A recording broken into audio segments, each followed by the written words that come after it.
Friendship చేయరా చారి. ఊరుకోండి గురుగారు, నేను మీకు ఫ్రెండ్ ఏమిటి? విడ్డూరం కాకపోతే నువ్వు. ఇందులో విడ్డూరం ఉందిరా. ఫ్రెండ్షిప్ కి ఏజ్ లిమిట్ ఏం లేదే. ఇది చెప్పడానికా అంత అర్జెంట్ గా రమ్మన్నారు? కాదురా, ఎన్నాళ్ళ నుంచో నీ దగ్గర ఓ విషయం దాచాను. గొప్పతీసి మీరు బ్రాహ్మణులు గారా ఏమిటి?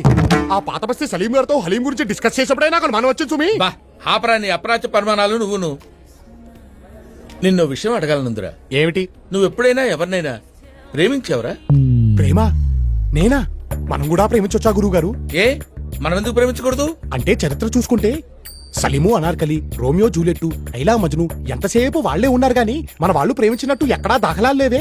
చరిత్రదే ఉందిరా, చింపేస్తే చిరిగిపోతుంది. కానీ ప్రేమలా కాదురా. ప్రేమ ప్రేమ ప్రేమ అంటున్నారు, కొంపదీసి మీరేమైనా ఏమిటి సిగ్గుపడుతున్నారా? వీడి మొఖానికి సిగ్గు కూడాను.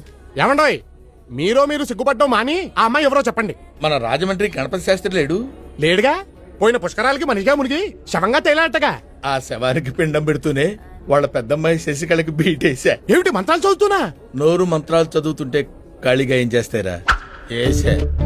కానీ నా బ్యాడ్ లక్, నా ప్రేమని చెప్పే లోపే దానికి పెళ్ళైపోయింది. అదే పెళ్లిలో వాడు రెండో కూతురు లక్ష్మీకళని చూశా. Just average. అందుకే దగ్గరుండి ఏదో సంబంధం చూసి పెళ్లి చేశాను. కానీ మూడోది చంద్రకళ ఉంటుందిరా. ఇంకది కూడా మిస్ అవుతాయి, మీకు మిగిలేది తల్లే.